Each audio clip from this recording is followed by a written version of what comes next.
A very good evening to all. This is Malabika Purkaista, faculty, GIBS Bangalore, and chairperson for today's event. I, on behalf of our chairman, Mr. B.L. Goel, managing director, Mr. Ritesh Goel, dean and chief growth officer, Dr. Kavita Mathur, and the entire GIBS fraternity extend a very warm welcome to our respected panelists and the august audience present here. It gives us immense pleasure to host this MDP and panel discussion on one of the most trending issues of the post-pandemic times, that is moonlighting. We look forward to the insightful views and observations to be put forth by our panelists who are coming from some of the best corporate houses and top-notch management institutions of the country. Before we move on to the panel discussion, I would just like to share a few highlights about our prestigious GIBS Business School. GIBS, that is Global Institute of Business Studies, is a part of the Goel Educational Trust. It is an exclusive business school based in Bangalore, Karnataka. The establishment of GIBS in the year 2014 is the outcome of unwavering faith and commitment towards the cause of enhancement and enrichment of management education in India. The institute is driven by the motto of quality and discipline. Despite being relatively young, the institute has made phenomenal contribution in the realm of business and management education and has won several accolades and recognitions for the same. The most recent achievement is the Business School of the Year South 2022, conferred by Outlook Business Spotlight. Also, GIBS has been ranked 5th best emerging business school in India and the 9th best business school for BBA placement in the Times of India 2022. The institute has successfully produced top management professionals and entrepreneurs who have global mindset yet are anchored to strong value orientation. The institute follows industry-oriented pedagogy with 30% theory and 70% practical-based learning. The academic rigor supplemented with GIBS signature programs like IRE, meaning Innovation, Research and Entrepreneurship Program, and the GIBS Finishing School Sports Management Certification Program and the Business Mastery Program aims for the holistic development of every student who is taking admission at GIBS. The driving mantra of our institute is, quote, skill without will is nil, unquote. Here, I would like to call upon our 5th trimester PGDM students, Ms. Bindu Madhuri and Mr. Saurabh Mehra, to introduce our panelists and the moderator of today's program. Thank you, ma'am. Good evening to one and all present here. Our first panelist is Mrs. Rosamund Paul, who is connecting with us all the way from United Kingdom. She is currently holding the responsibility of Head Talent and Development UK and Ireland for a Swiss MNC, Schindler, a leading manufacturer of elevators and escalators.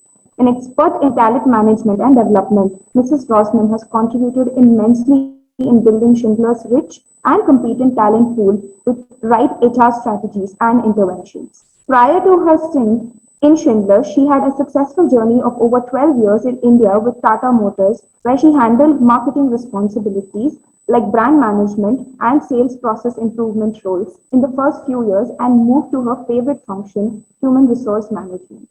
She excelled in every assignment she held, like talent acquisition, training, executive development, and championed the drive of inclusion and diversity that initiatives that are close to her heart. A postgraduate in science from Central University, Hyderabad, and an alumni from IIM Lucknow, Mrs. Rosamund strongly advocates that each individual needs to own up to his or her own careers, progress through self-calibration, continuous learning, and passion. We welcome you, ma'am. Pleasure to be here. Moving on to the second panelist of this session, Mr. Antarpreet Singh. Mr. Antarpreet Singh is a digital transformation thought leader and EdTech strategist, faculty and researcher. He is an expert in digital HR, human capital development and future skills, and AI adoption in HR ecosystem, human-machine collaboration, AI ethics. Now he is active as professor of practice and head of Digital Innovation Center at Ford School of Management. He delivers lectures on varied subjects at top B schools top B schools of India like IIMS and MDI Gurgaon.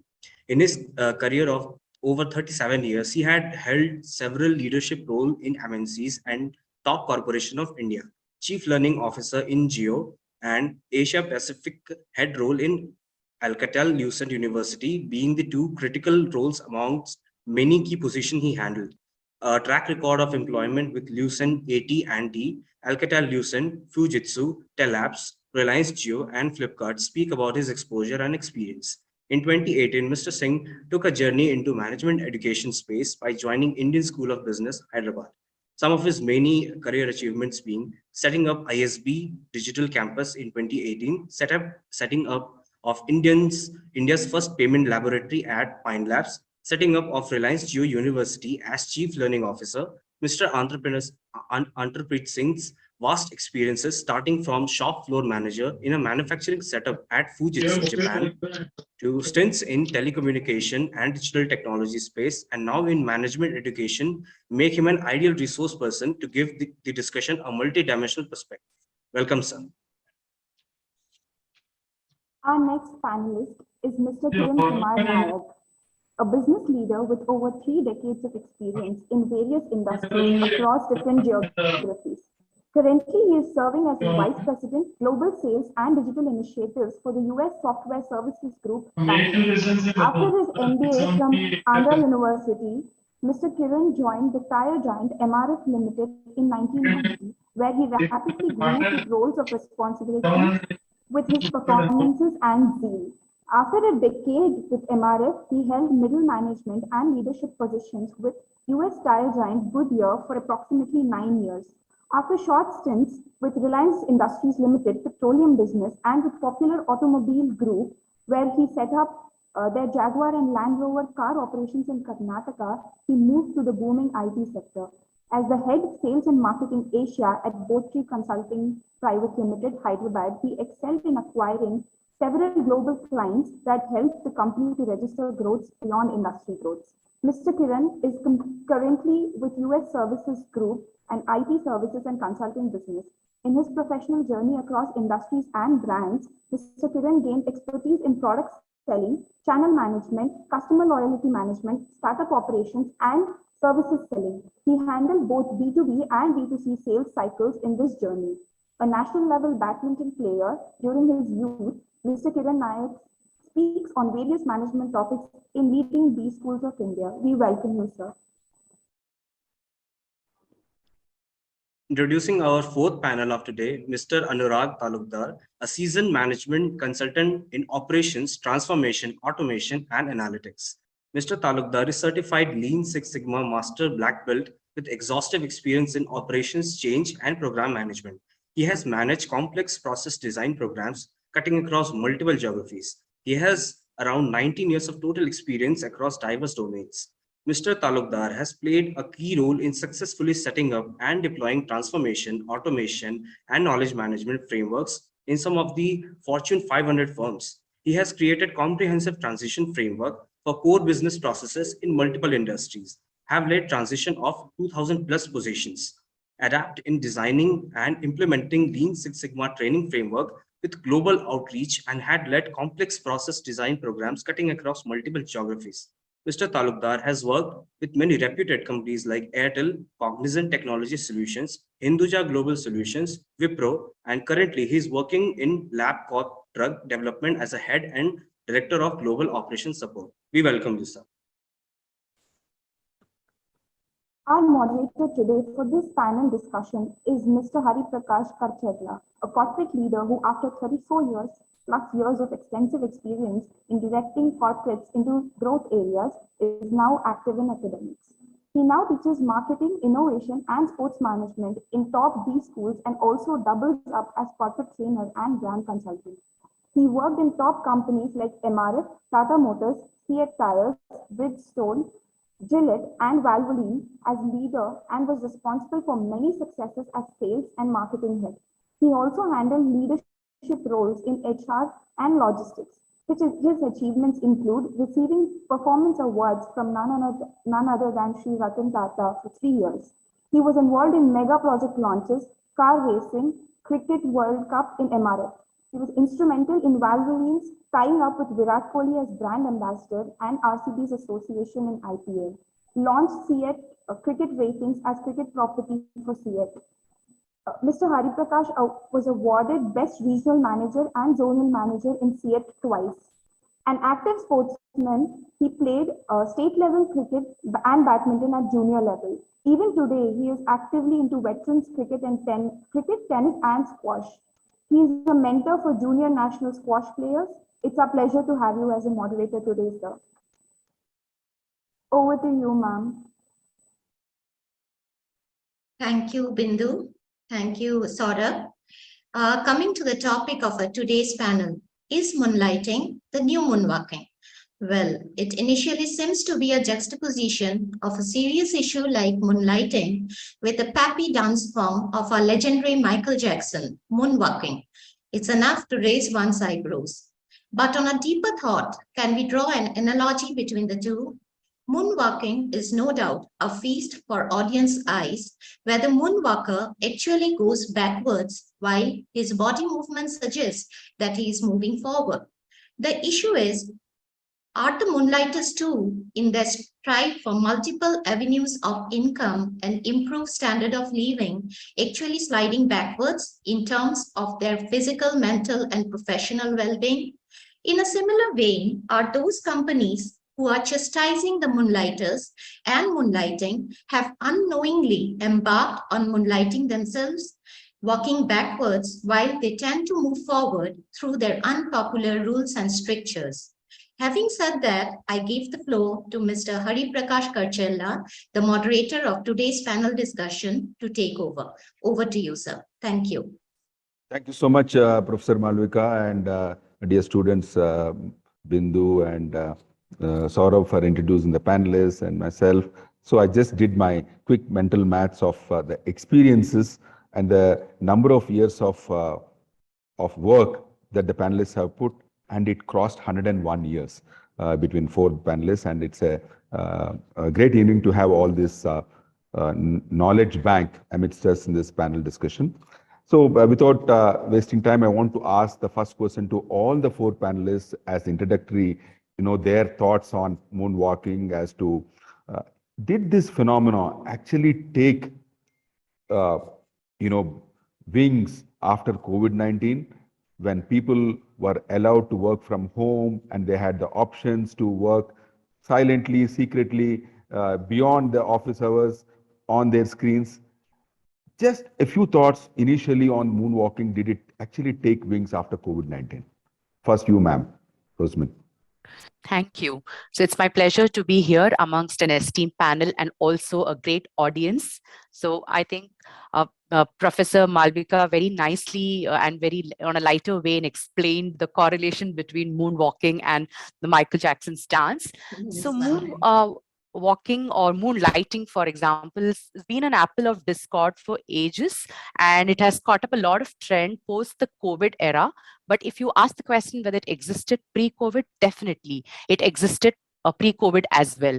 But today we see a lot of impetus or a lot of discussion, and this has become like a topic of a lot of relevance today, with Wipro laying off its employees, Infosys strictly rolling out policy, Swiggy on the other hand opening up a policy which encourages people and are open to actually people doing moonlighting. I think the primary reason for surge post the COVID era is because the ease of starting a second employment has become quite easy. So today, to get paid for completing online surveys on Amazon's Mechanical Turk, it just requires a 2-minute application. And just wait for an approval. If you want to become a Uber driver, you only need to have a valid driver's license, a decent car, a good driving record, and a short online application, and then you can become a Uber driver.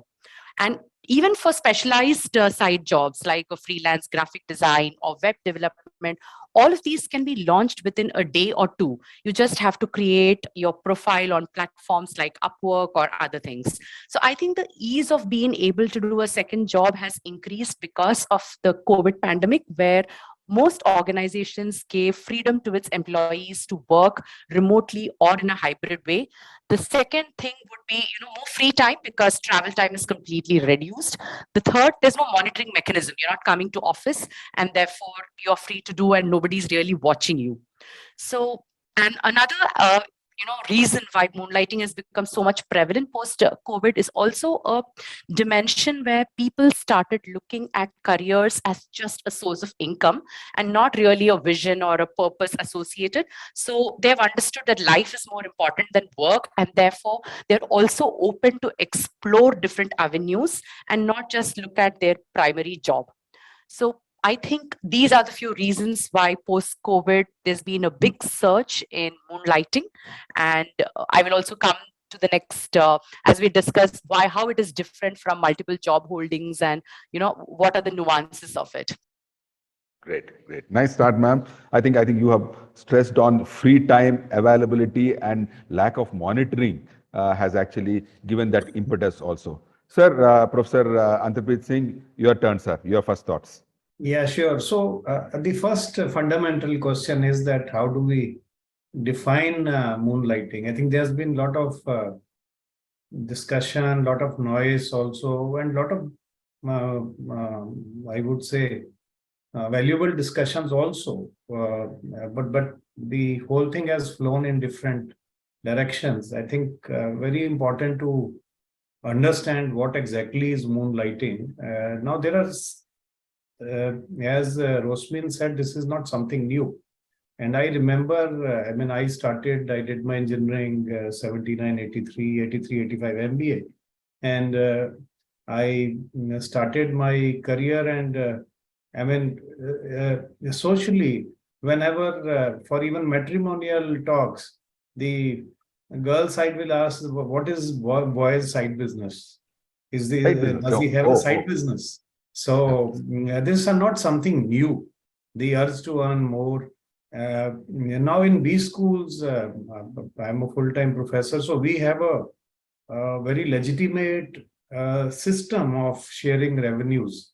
Yes. Because there can be two types of activities. One where the institute brings in, the last few weeks I've been delivering series of programs for large PSUs, private industrial conglomerates, very reputed ones. The second one is where you initiate. Rosmin is also from IIM Lucknow. I teach in IIM Lucknow. So that is something I brought to the table. Now, what is moonlighting? Is it something which you do chori, that is moonlighting? Or is it something you do and I'll give a small incident, and then I think this is just an opener. In 95, I was working with Japanese company Fujitsu, and my manager, Mr. Tetsuo Fukuoka, and I started delivering management development programs. My heart was always in academics, but it's only that I spent 35 years and then started my second career. Never too late. Never too late. Yeah, no, not. There is a lot of runway still. I would say. So I was delivering and these management development programs to companies, and there was a financial involvement in that. When they were paying honorarium, they were paying this thing.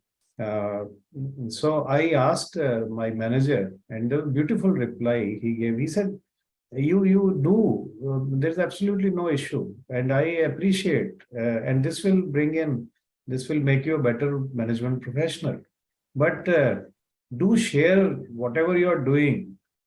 I will recommend that you share it with the head of HR.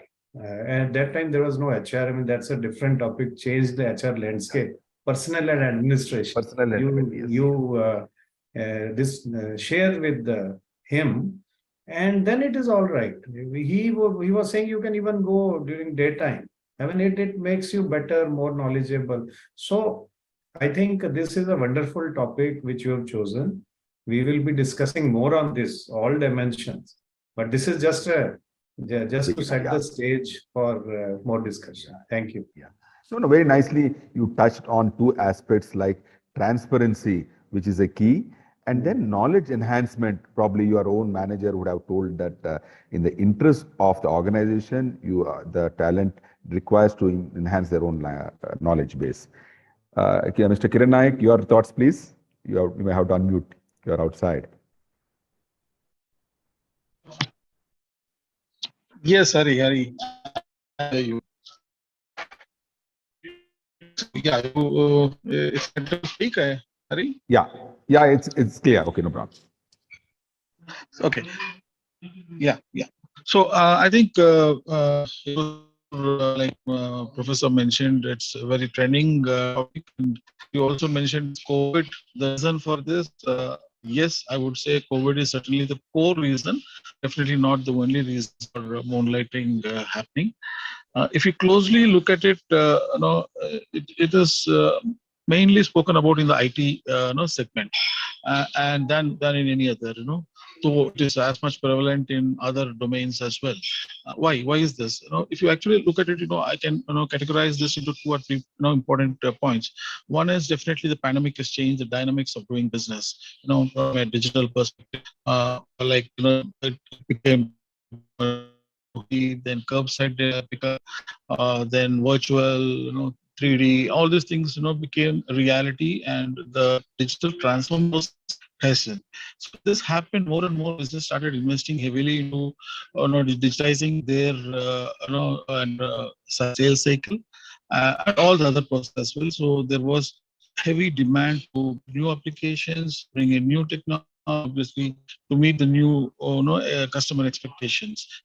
Immediate and increased for technology resources, and there was a shortage of good talent, particularly in certain niche technologies. So this was the first thing that was immediately felt after the pandemic. The effect of this Great Resignation. You all know what happened in the Great Resignation.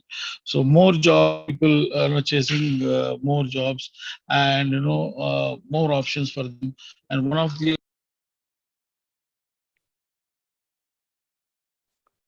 I think we lost him on this thing. Okay, can we move to Mr. Talukdar, Anurag Talukdar, for his initial comments, please?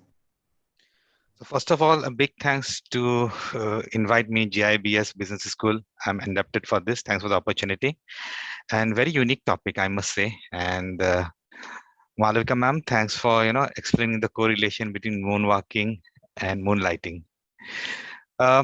I feel Roshmin ma'am has actually hit the nail in the head. Basically, COVID has been a great expediter. See, all these forces were already set in motion. I think moonlighting is not a new phenomena. We may not have, at least I was not knowing the term is called moonlighting. It is like, kuch aur karenge bahar. Let's just do something extra.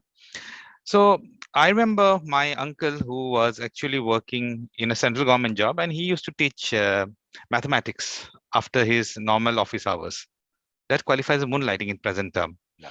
And no one even having a fuss about it, right? So he went on, he lived a good life. Now he's not there anymore, but yeah, he did that. So why all this, great debate about moonlighting? Well, I think two things that has happened. COVID. I think COVID has been a black swan event. Now, what is black swan event? Is something that's a rare event, but has a catastrophic impact across the globe. So a black swan event actually changes the way in which we view our life altogether. And it has really impacted the work life. Now, before COVID, companies were giving work from home, but not all. And there was a kind of a resistance from the company also. Oh, why you want to take work from home? It's not good. But COVID literally forced all the employees to work from home. Now that was a great transformation, because that is when everyone started working from home. And also people also started analyzing what's the meaning of life. If I may die any moment, let me earn something more. So I think two things acted together. And the rest of the things Roshni Ma'am has already said, that we now and employees started having time. And how do you utilize it? So they might have got some referral. Okay, I finish my work from 9 to 5. After 5, probably I can work for 4 hours, and that company, other company is paying me well. Let me do it. But yeah, I'll do it hush hush. I can't explain it to others because there'll be repercussion. I think employees do know their repercussions, right? But many employees kept doing it. But it can't continue forever. And as we'll discuss going in the further in this panel discussion, there's a flip to it. There's a positive side, there's a negative side. So what we are currently discussing is, we'll discuss both the aspect of positive as well as negative, but from employee perspective, where we stand, I think that will be more interesting, because for employer, it was always positive. I earn extra, who will say bad about it? But it's only about the employee perspective. I will reserve my comments because that is something I'm really looking forward to. So I feel it's a very interesting topic, and I was eagerly waiting forward to it. And I want to learn from other fellow panel members who have much more experience than me. So thanks a lot for having me here. No, great. In fact, the panelists are also such that, you have a panelist who is from HR fraternity. There's one panelist who is from pure business development. So you have a mix where, as you rightly said, the employer might be the person who is the aggrieved party now and employee, but there could be other ramifications of moonlighting for employee too. Maybe Rosman can probably throw light on that. But my next direct question is directed to Mr. Antarpreet Singh. Sir, with over almost 4 decades of work experience, you have seen diverse industries, you worked in manufacturing companies, technology, software, research, education space, you name it, you are there everywhere. And you would have also seen different types of employers, along with seeing different employees too. What is it that has changed drastically in recent times that employees are looking for that gig work? Why that extra work? Was it there always, or is it a transformation that has taken in your 4 decades of your work life you have seen across industries?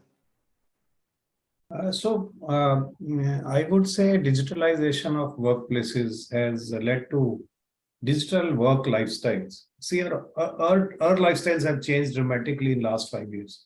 Now, each one of us can sit separately and just recall what you were doing in 2017 and what you are doing now.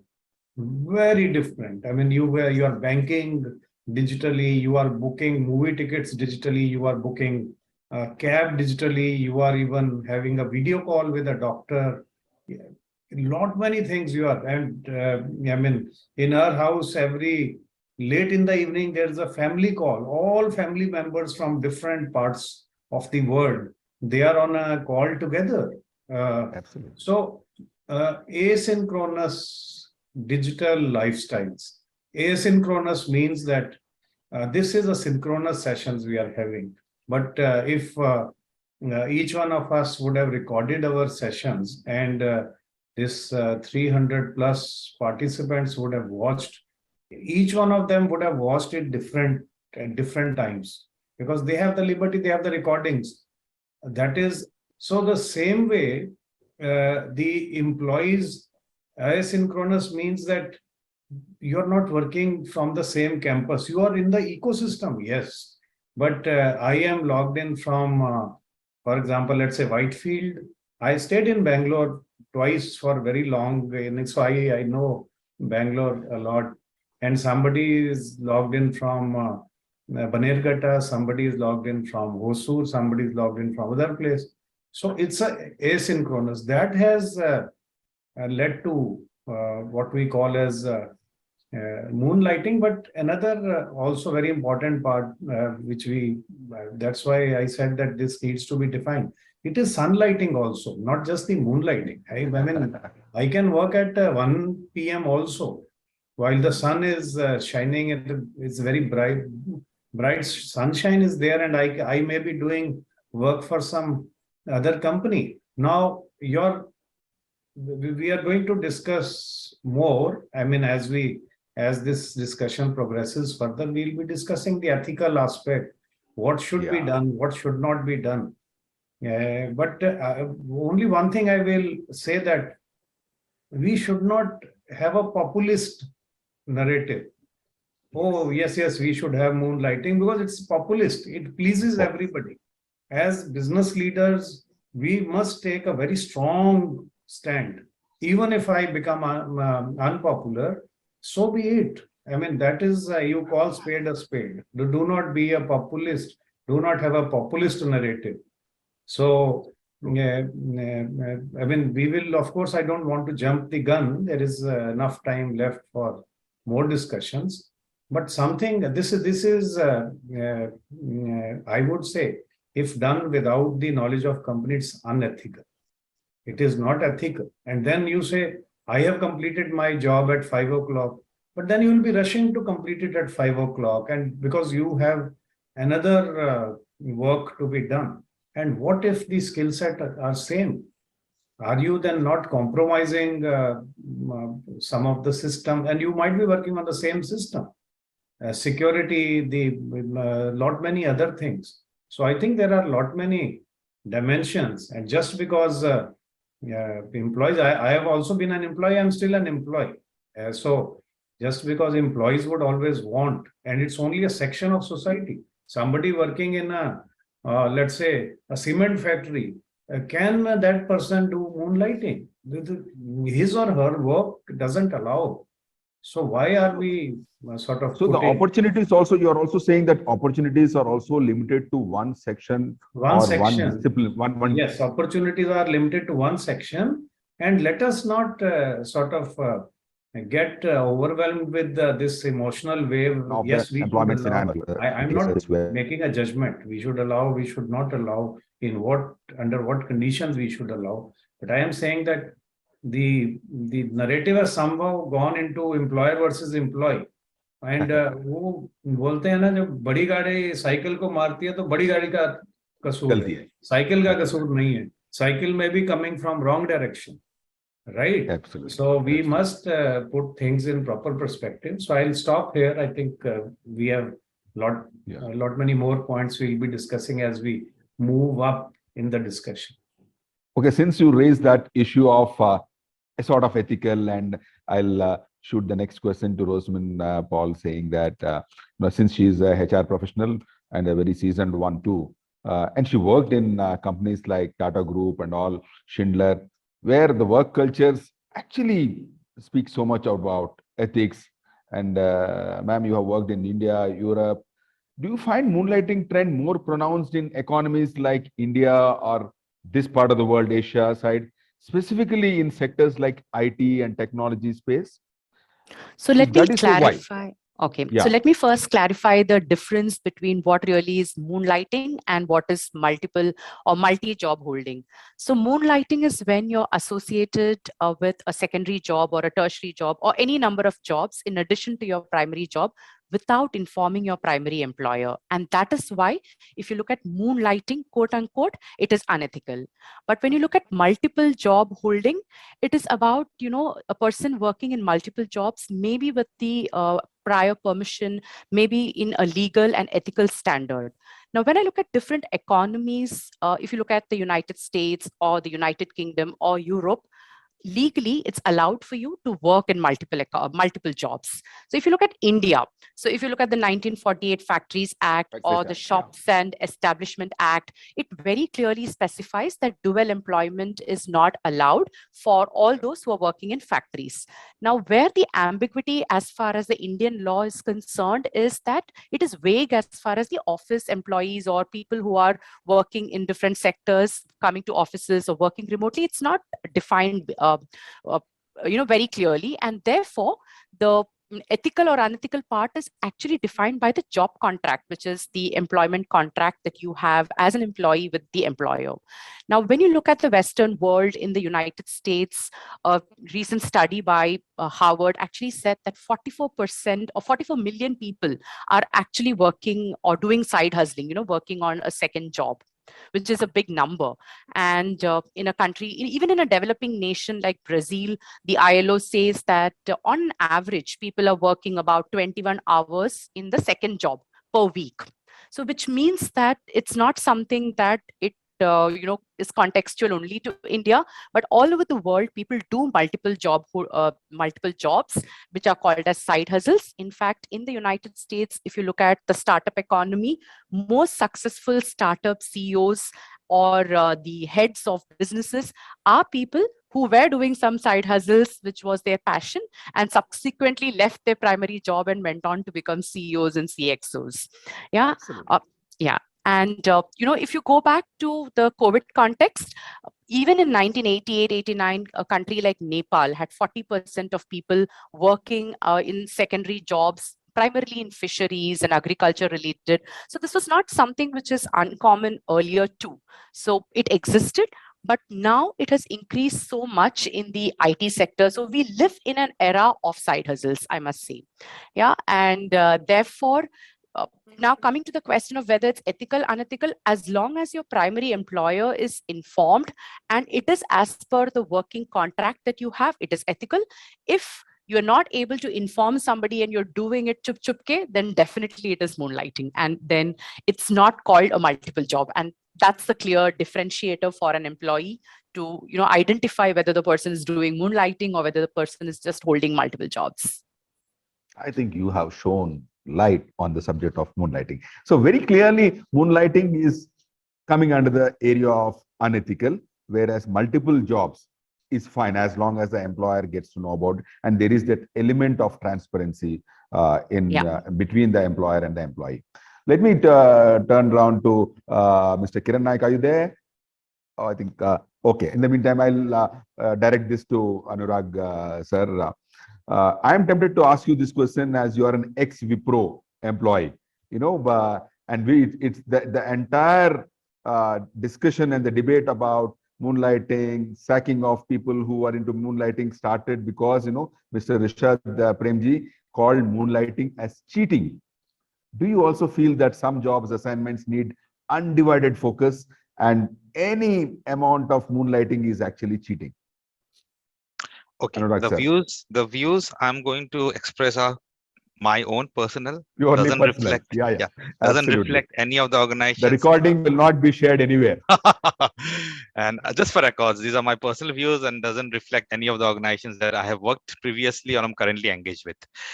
Well, is moonlighting cheating? Well, that's quite a big word to say, but I can understand where Rishabh is coming from. Now, the primary question is that are there jobs that need undivided attention? I think all jobs is undivided attention. While I'm delivering this small speech of mine for 2-3 minutes, I can't be multitasking. I have my phone lying here. I cannot be fiddling with my phone. No, I can't. So I think every job needs undivided attention. That goes without saying. Now, do all needs job my 24 hours? No, it doesn't. No job needs 24 hours. So I am paid for 9 hours. I can extend up to 12 hours, not on a regular basis, sometime if needed. So yeah, anywhere between 8 to 12 hours I can do. Remaining 12 hours is mine. Okay, remaining actually 15 hours is all mine. It depends on how I want to spend it. Now, do I want to a job in that? I can, as long as I am not, hiding it from my employers. If I go up to my employer and say, hey, you know what? I have been approached by some other company. Can I do this? Now, as Roshmin Madam have told, the job contract is the key. So if there are people who are listening to me, and if you really want to do a second job, please ask for the job contract. It is not provided to you in most of the companies by default.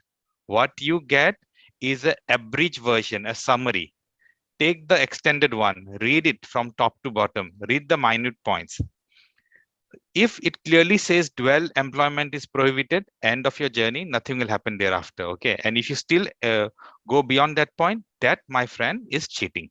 Because if you are hiding it and it's clearly mentioned you cannot do dual employment, you can't do it. If you feel victimized, please go and express your unhappiness with HR. But don't cross that line, because God forbid, if it becomes a legal hustle, well, an individual employee doesn't stand a chance, to be very honest. Now, the other thing,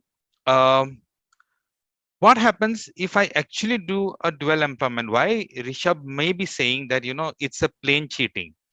Now, let's take my example. I am going to be 42 soon. I'm not so young anymore. I already spent around 9 hours in this job. And if I take another job, even if a part-time for 4 or 5 hours, I'll be tired. So when I come back to my main job, I already carrying the stress. I'll be sleep deprived. Okay. Obviously, I am not so young anymore. My body need the rest. So my quality and productivity may take a hit. Well, I'll say it will definitely take a hit at my age.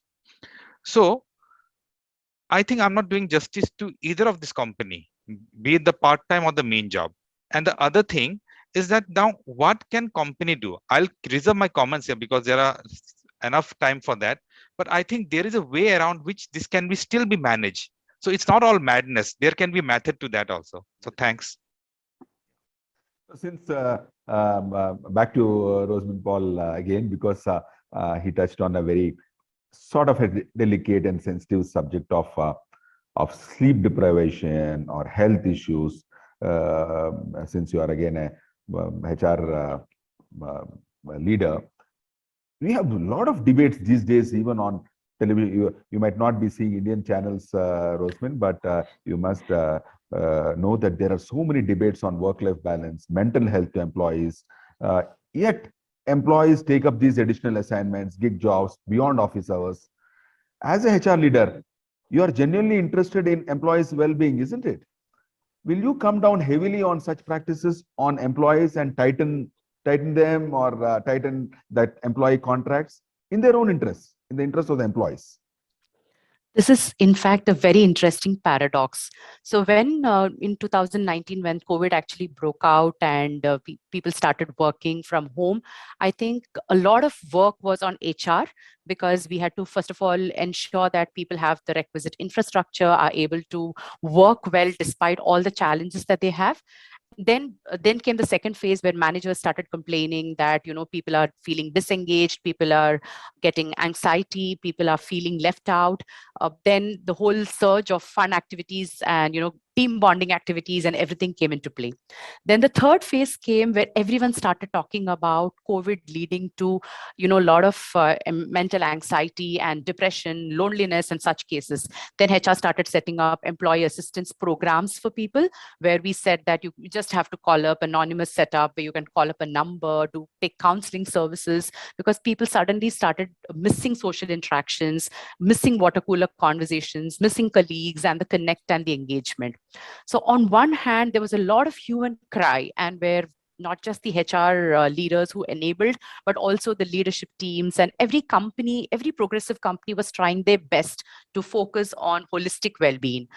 And on the other hand, moonlighting started taking its course, and suddenly there's like surge of moonlighting. I remember very recently one of my HR colleagues in a renowned IT company telling me that they had so many cases of employees having 7 concurrent parallel jobs, and this came through because when you look at the PF and such records, you came to know that this person is not just working in one organization but several other organizations. So definitely, I think you cannot work in 7 jobs in parallel or in concurrence, because somewhere you are not doing your job. Either the productivity is affected, efficiency is affected, or in case you are like a multitasker and you're willing to work, say 18 hours a day, you're stretching yourselves, which is not sustainable. And therefore, it is not really practically feasible or possible for any human to sustain multiple jobs, like people who work 18 hours or 19 hours, even in one job, it's not possible. So when you look at holistic well-being, which also today is not just the employee's responsibility, but the employer's responsibility from a societal standpoint, also from, every corporate has its own responsibility towards the overall well-being of the employee. And therefore, as HR practitioner, I think I would say that we must have practices where we ensure that we enable and give environment where they have better work-life balance and not really promote people working in multiple jobs. Now, coming to this, there's also a middle ground where we say a person is working in a primary job, but for a limited number of hours is doing a secondary job with the information to the concerned HR as well as the employer, where that secondary job may be a stress buster, the secondary job may be something that's helping the person pursue their passion, then there is an equilibrium drawn. But in the current case where people are just taking offers from one company and just negotiating on the other and working with multiple companies, not doing anything for any company, I think is not good, because there's no flow of work, there's no efficiency, there's no productivity, and ultimately it affects, because there's a lot of work stress, there's a lot of psychological stress. Eventually it leads to burnout. I think you have also very nicely touched upon the topic of additional job to be a stress buster. Much better option than actually sticking to your own job, 8 to 8, now 9 to 5, and a stress buster, I think, is okay. That too, with the knowledge of the employer, is a good idea. Now, sir, Kiran sir, since you are quickly back, I wanted to ask you very specifically, because you are in business development roles in many organizations now that you are on IT space. In some cases, 12 hours a day is a normal work for people to do in IT space. With 12 hours work, I mean, how do they go beyond the 12 hours and take up these moonlighting assignments?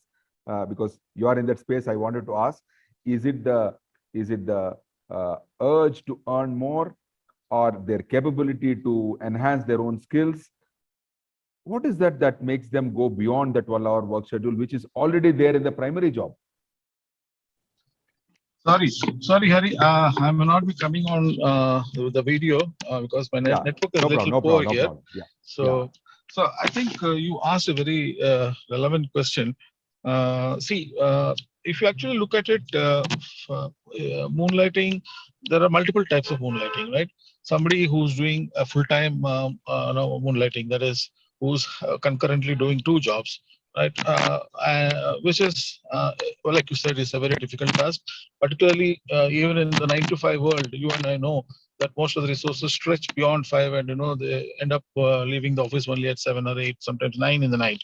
And in our case, in our generation, we know unless the boss leaves, we don't leave. So this was the culture, more or less, which was prevalent, at least in India.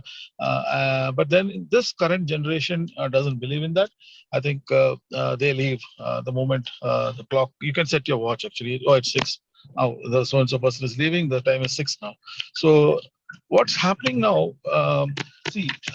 Particularly the second type of moonlighting is more prevalent, and it is prevalent across all domains. We spoke about initially. Somebody mentioned about teachers. Somebody mentioned about doctors. Right? The teachers were teaching in school from 9 to 4 in the morning. Then they were from 5 to do teaching assignments. Doctors do even government doctors do their private practices in the evenings. So nobody really spoke about those things, because what has happened is, 9 o'clock they close shop, they go home. It could be even an accountant for that office. An accountant, he goes and does some accounting for a trader or a wholesaler or any other businessman. But at 9 o'clock, they close business, go home, have a good night dinner with the family, and then go to rest. Right? They have night sleep and morning fresh and not. But what happened, why we are talking about moonlighting, why is it trending today, is because probably, my industry is the culprit, the IT industry. IT industry is made the big villain here, honestly. Though the teachers were doing it, or the government doctors were doing it in the past, it was sort of allowed. IT industry is a very pure 9 to 5, and it is thought that they go beyond 9 to 5. And yet they stretch and do the second job or the third job. That's what I think IT industry has become a sort of a villain here. Correct. See, they stretch. There is no time after that. They start the second work probably, and they end up doing, sleeping only 2 or 3 in the night, and then they're totally burned out next day in the morning when they reach the office. They're not in a right frame of mind. Sometimes they're tired, and that affects, like Rosmi mentioned, the productivity gets affected. I think this is where the problem is. In the first case, I think even if an IT resource, extends his work and works till 8 o'clock or 9 o'clock with the approval of his current management, I don't think anybody really has an issue. Basically, because there is a shortage of talent. Today the reason why this is trending so much is because of an acute shortage of talent in certain niche technologies. If you ask me, who is hiring them? It's another IT company which is hiring them, and they hire them very well aware of the fact that these guys are already working with some other company. But then they see that this resource is not available to me in the market easily. So I better hire this guy because I need to complete a project that I assured my customer. So there is a sort of a bonhomie among employers also too? Yes, That they, absolutely. absolutely. Okay. Great. Nice thought. Sir, Andarpreet Singh, I have to come to you because, you quickly touched on ethics aspect also. I want to give you 2-3 scenarios. A programmer in a software company helps a startup company. And that too, he's helping a startup company after working hours in developing an app or in developing some new program. He doesn't get a chance to experiment this knowledge in an established, supposing he's working in an established organization, he doesn't get this leeway or his expertise to bloom. So what's wrong? And what do you think is the role of a person who is working in one organization in job A, and he is doing absolutely different job, like Roseman said, something or a job which is a stress buster for him? How do you look at these two aspects and link with ethics and moonlighting? Yeah, so before I have been very interesting comments by Kiran, by Anurag, by Rosmin, and Hari, by yourself. It's not question of, we've been focusing on number of hours, 12 hours here, and then 6 hours there, and then what is time left for sleep. That's important, yes. But what about the mind space? See, we talk of entrepreneurs, we also talk of intrapreneurs, and we say that employees should be taking complete ownership, and ownership doesn't mean that while you are in the campus or the place where you're working, maybe I am ideating, and I have seen, I've experienced from my career, jobs where I was engaged very well. I was even thinking, even late in the night, I am thinking, even while I'm sleeping, I'll get up and I'll start thinking if we could apply this. It's a question of a mind space. If the moment you start putting your mind in 2-3 places, you stop innovating. And we say that we want employees who have innovative mindsets. We want growth-oriented mindsets. All that gone. It's not a question of, I don't mind if I am the CEO and someone works for 3 hours, in the sense that it's not the length of the hours spent or spent at the work. It's the quality, it's the new ideas. And in a way, we are 24/7, you can say, employees, because we say that we are intrapreneurs. We also get stock options. We also get, we will go, if the company will grow, we will grow. So that if we have that mindset, then I would say that there would not be much space for moonlighting.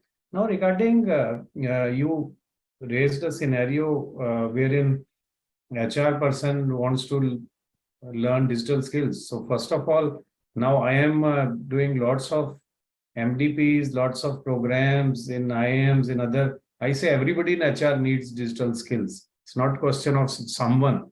All 100% people need to be digital experts, but digital expert doesn't mean that you know Python. It's mean that you are part of the solution as a functional user.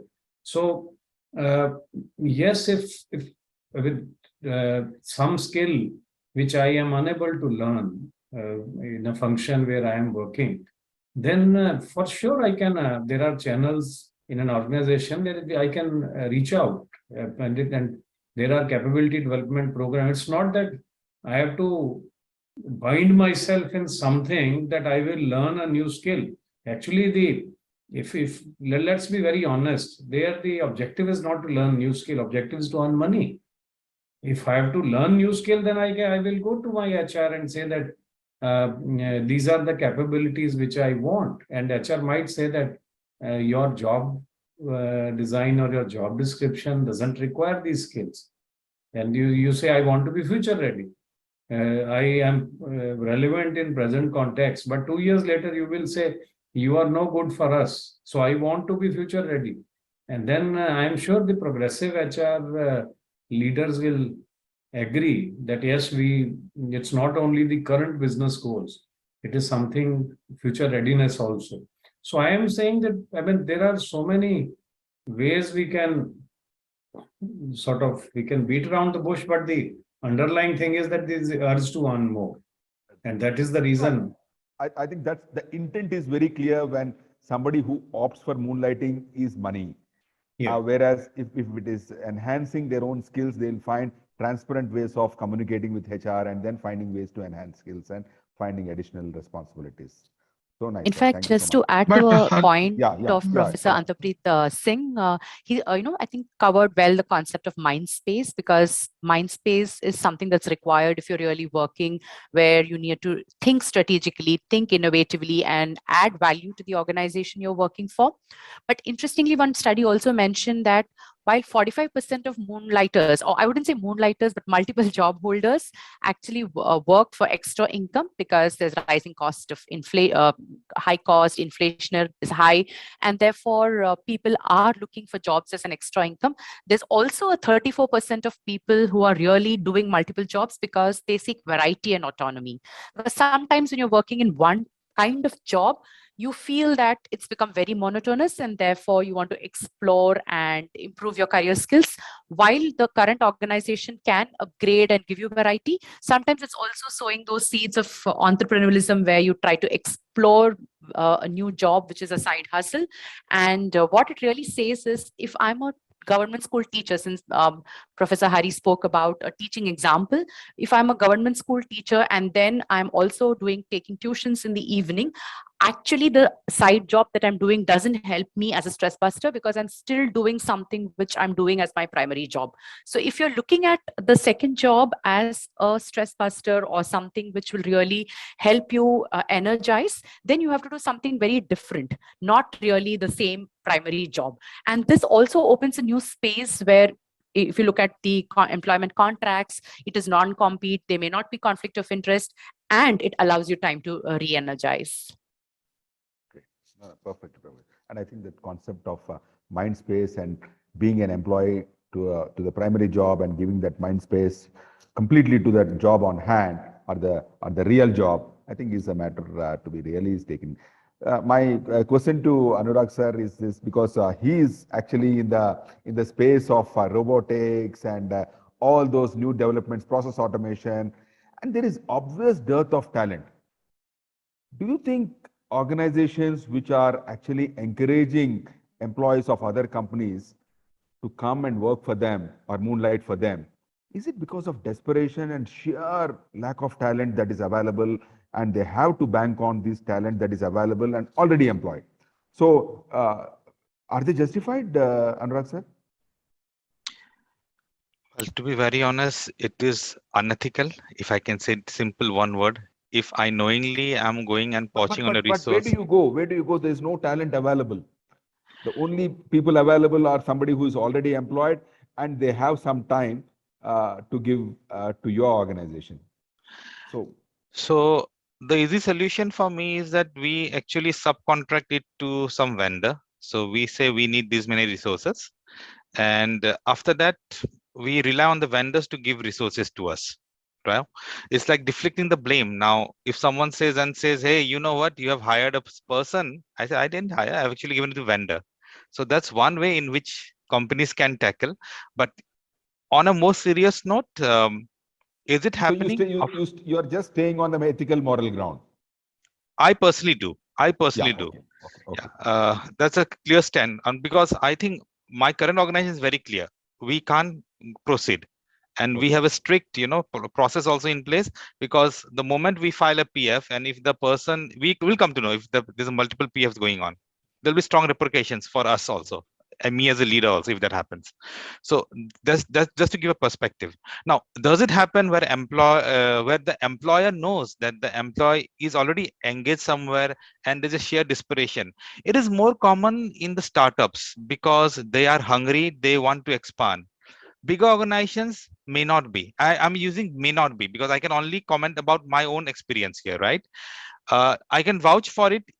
Many companies that I have worked for, they don't. I will not take the name, but one name you have taken earlier, they don't. I can strongly say that they don't. Okay, I've been part of that. So they have strong background verification in place. Now, are there companies that they do? Of course, there are companies do. Otherwise, we'll not have this panel discussion today. Yes, yes, Is it absolutely. unethical? Absolutely. Okay. But is it justified? Well, again, we go an ethical dilemma here because they want to sustain and they, for their defense, they will say the employees are willing. What bothers you? Well, it does bother me because in the end, we are a society. Okay. And I'll give an example. While I was doing my doctoral research, I was actually writing my doctoral research on human resource management, and my topic was work-life balance. So one of the theme in work-life balance is work-life conflict. Everyone knows about work-life conflict. It is how a negative aspect in work that you bring to your family life and you vent your frustration. That's very common.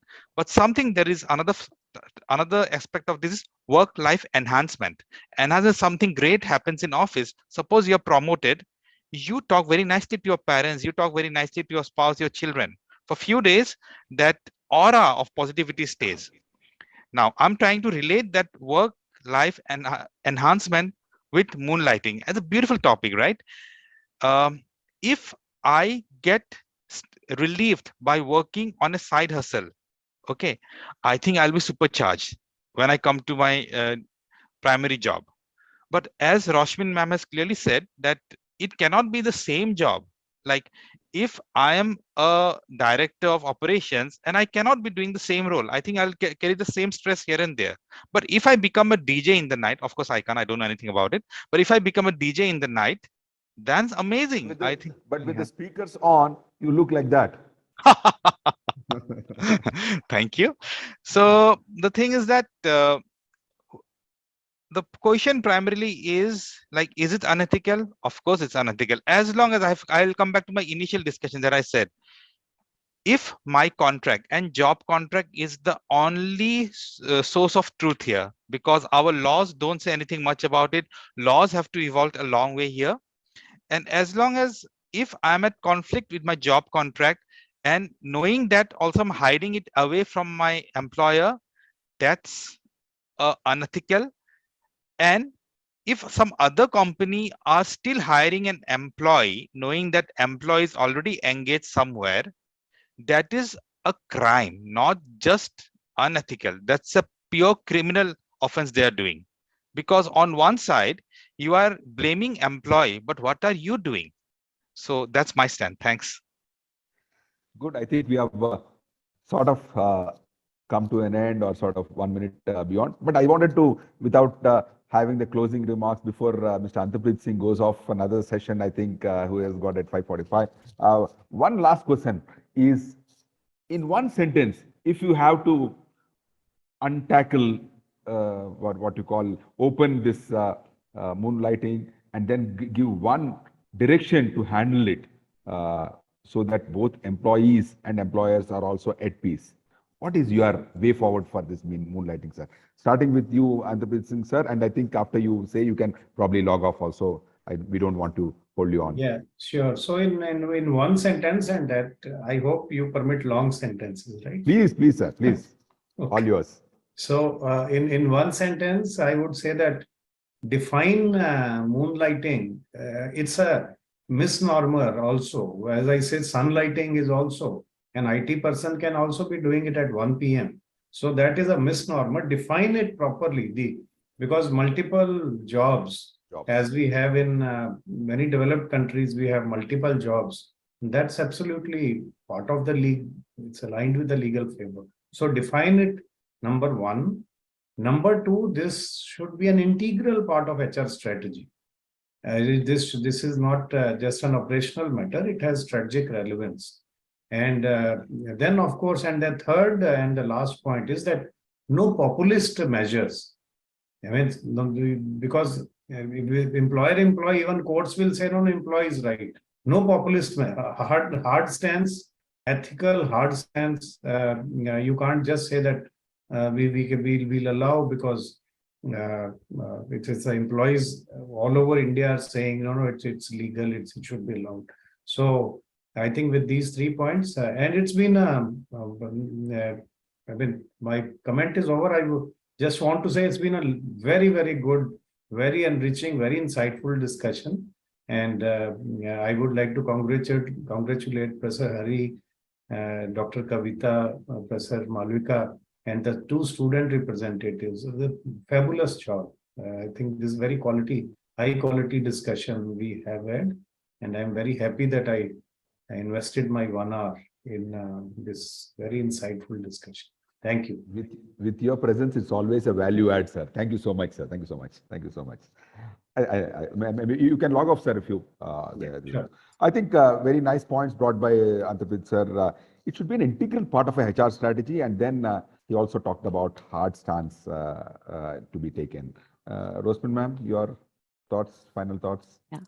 So I think we live in a free world where if we really want to attract and retain the talent who finds that multi-job is also a new way of life, as HR and as organizations, we must evolve and adapt to ensure that we define what really is allowed, what is not allowed. And as Mr. Antaprit Singh said, we need to actually, carve out a policy or incorporate that in the strategy and be clear about what boundaries are defined.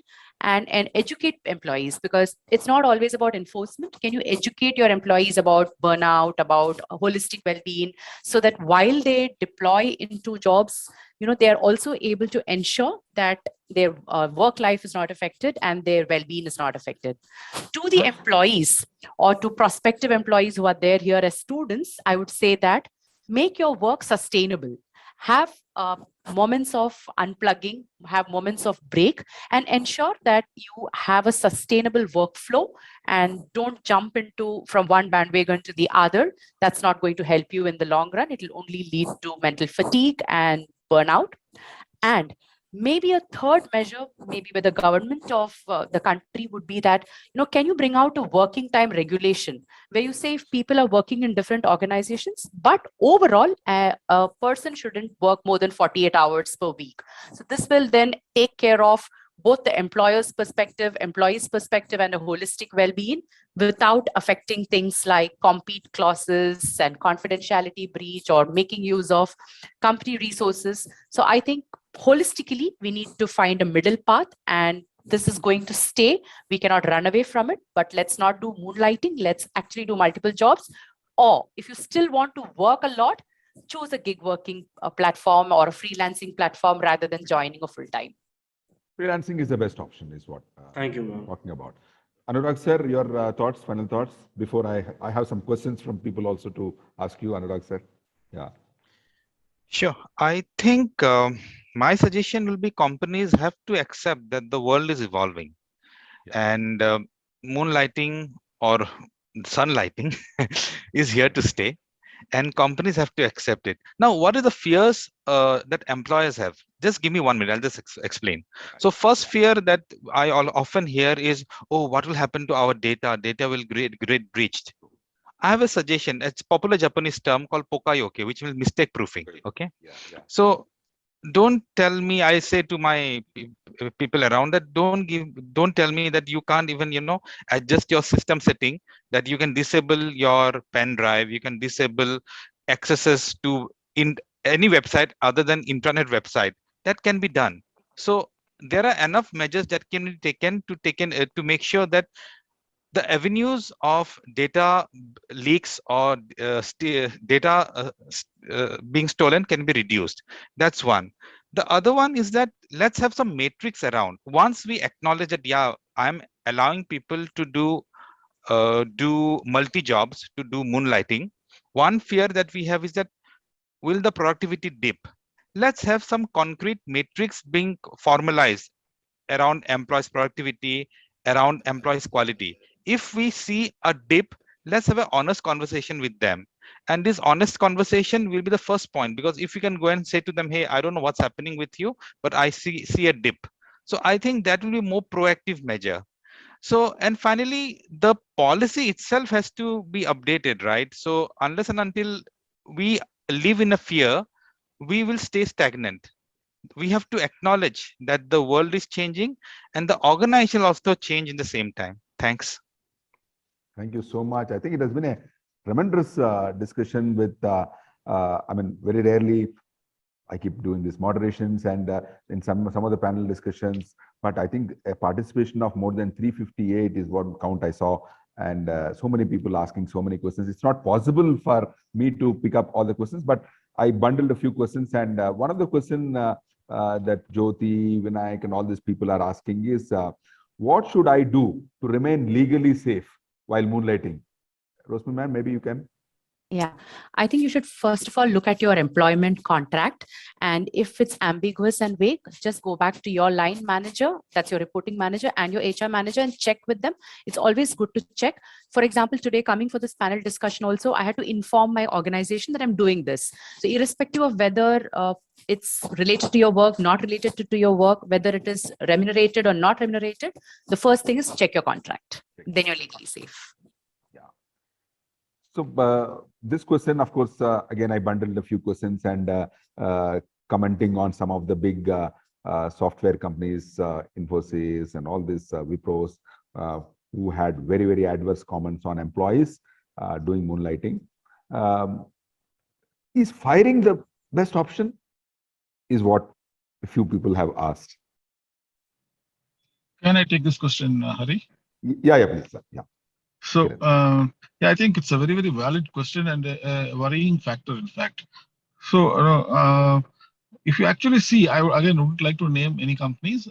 If you actually see, the stiff resistance has come from most of the traditional companies. I think this is where the problem lies. I think we need to be forward-looking, and if companies start having a relook at the contracts that they are giving to their employees, I think half the problem is solved. The companies know that there's a shortage of resources. Like somebody mentioned, some of these big companies will not hire, a freelancer or a person who's already working somewhere, but they know that their talent is being taken away by somebody else, and their resources are moonlighting. So instead of punishing them and laying off or terminating their contracts, I think it is better to rephrase their contracts with their employees, allowing them, giving them some transparency in terms of moonlighting, knowing that it's a fact that is going to stay. I think they should, put some, additional clauses like, non-compete clause, IP protection clause. Like Tech Mahindra has already taken the lead here.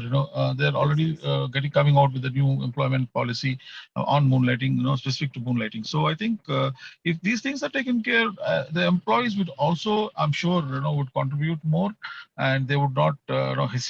They'll inform their HR or the line managers before taking up such moonlighting opportunities. Like you mentioned earlier, you said that why there is no transparency, why they don't inform their HR. In today's case, they don't inform because they know they will not be allowed, even if they inform. If the policy allows them to do it, then they will inform. They know the policy allows middle me to path do is it. always possible. Middle path is always Yes, possible. yes. You give them the opportunity to inform and have a clear policy where the manager can approve it, and then I'm sure all these things will fall in line, and then there will be no terminations, and everybody's happy. The employer is happy. The employee is also happy. So one other question, again, I built up few questions and asking Anurag this question. Basically, it talks about if you are a startup owner or a founder, and you know your employee in organization who is a peak performer or a big contributor, you know that he is moonlighting. How do you handle that situation? Oh, brilliant. I love this question. So I think first thing I have to do is that do I have a policy in place? So even before that, first step is always policy. So do I have policy in place? Then the policy is just a paper, right? Then I'll have to sensitize the employees on a regular basis. I think the world is changing and it's a new thing for many employees. So if I am opening up that, hey, I'm okay to moonlight, okay, but I have to actually sensitize employees that this is a policy and these are main critical points. So I have to make sure they understand it. And then I'll have to encourage employees to voluntarily disclose that where they are having a second gig, where they are having a second side hustle or a second employment. After that, even if employees don't do it, and then I come to know some employee has hidden it away, it's my personal opinion. I think I'll have a candid discussion with him. I'll try to understand, hey, I have been very open about, uh, moonlighting, and we have a policy, and you are just required to inform us, which you have not done. Why is it so? So I'm not going to go in the conversation with a preconceived notion that I'm just going to interrogate him. There might be some genuine reason. Employees may feel, hey, it's all a cover, it's just a smoke screen. Maybe they will terminate us because there's so much negativity around. So I think the first few cases will be something that will highlight that we come across a scenario, but we have counseled the employee, and the employee is still going to be critical part of our future. And I think highlighting those cases will be the big thing for me personally. Great, great. I think we are running out of time. And one last question I'm tempted to ask, because I've seen one lady asking quickly a question, Rishika Talwar. I'll divert it to Rosmin, ma'am. I have taken multiple assignments, but I personally feel that I can't do justice to all those assignments, and I can't do full justice to my full-time employment. How do I deal with this? She's got so many assignments on her head. How, as an advisor, counselor, you please wear the counselor hat and tell Rosmin Paul. Yeah, so I think you need to ask yourself amongst the big list, what are your priorities? What is going to add value to you in terms of your final goals and objectives in life? And choose only those priorities and learn to say no. If you don't say no, you'll never have time for yourself. You will never have time to ensure your well-being. And therefore, you have to prioritize, see what is value adding, and curb out others. So nicely spoken. So nicely spoken. Thank you so much, all the lovely panelists, Anurag, Rosmin, Kiran Naik, and Andarpreet Singh. He had to leave for another talk show that he has got. And I think, Professor Hari, before you thank you so much. I should thank all the co-panelists who were really strong and shared their viewpoints from multiple perspectives. Thanks a lot to the audience as well for staying put. Thank you so much. Thank you so much. Over to you, Soumya. Thank you, Hari, for giving us this opportunity. Yeah, thank you so much. Thank you. And I'm really sorry for my poor connectivity. Oh no, but wherever connections were there, you sounded. Thank you. Thank you. A big thanks from my side. So thank you. Thank you so much. Yeah. Good evening, all. So gratitude is an inward feeling of kindness received. Thankfulness is a nature impulse to express that feeling. Thanksgiving is the following of that impulse. I, Soumya, Controller of Examination and Head IQAC Internal Quality Assurance Cell, is happy to take this opportunity in delivering the vote of thanks. We deem it proud privilege to stand before you to place on record the contribution of every noble heart towards the success of the event. First, I would like to thank our chairman, Mr. B.L. Goyal, and Mr. Ritesh Goyal, our MD, for giving us all this platform. Thank you, sirs. I would like to thank our captain of the ship, the driver of today's event, our dean, Dr. Kavita Mathur, for being a great pillar in all the endeavors. Thank you, ma'am. We feel honored to have with us the speakers of today's MDP, Mr. Kiran Kumar Naik, Ms. Rosmin Paul, Mr. Anurag Talukdar, Professor Andarpreet Singh. You all have been great speakers and helped us to know more on moonlighting, which is indeed the need of the hour. You all are our most celebrated guests. I extend my heartfelt gratitude to all who have given us a great changeover and a refreshing program. Thank you so much to each one of you. We can talk about moonlighting for days, but our great moderator was the one who had asked the necessary and pertinent questions to provide as much information as possible. Mr. Hariprakash Kacharla, I should express my warmest gratitude to our eminent moderator. Thank you, sir. I thank Professor Malvika, Chairperson MDP, for all her efforts to make this event live and successful. Thank you, ma'am. I thank our student coordinators, Mrs. Saurav Mahela and Ms. Bindu Madhuri, for their contribution. Thank you, students. There are so many behind the scenes without whom we cannot, it is very difficult to pronounce the word success. So Dr. Lakshmi RB, Assistant Dean, Mr. Rakesh, PR and Brand Manager, Mr. Pradeep Kadria, Director Admissions, Mr. Ravi Agarwal, Director Administration, Mr. Sandeep Bansali, Head Admissions, Mr. Santosh Shaini, Digital Marketing Manager, and our non-teaching team members and few others. I thank all of them for the unconditional support they have given us. And finally, to all the audience without whom we cannot say that today's MDP is a success program, and we have a very good number. I thank each and every one of them personally, and it's a very great 350 pleasure. plus, 350 plus is a big Yes, number. it's a great number. Yeah. It's a great number. Yeah. And they have been a wonderful audience, a very good question and answer as well. Very thoughtful questions they have given it to us. And also, I believe that you will be there for a part of the upcoming events as well. GIBS is inviting you for the upcoming IRE talk on personal branding and impression management on 9th December 2022, Friday, by Ms. Reena Verma. She is a faculty at GIBS Finishing School. She's a certified image consultant, NABET certified, IMPA certified, Mrs. India IAB 2019. And we also, you can also avail certificate, e-certificate for the same program. And in 2 days, you'll be receiving the e-certificate for the current program. Today's MDP program, you'll be receiving it in 2 days' time. GIBS is known for knowledge sharing and its hospitality. Experience it by visiting our campus. Thank you, one and all. Thank you. Thank you so much. Thank you so much. And have a great evening, Thank you, whatever is everyone. left. Thank you, Soumya ma'am. Thank you all. Thank you all. Thank you. Thank you, everyone. Thank you so much.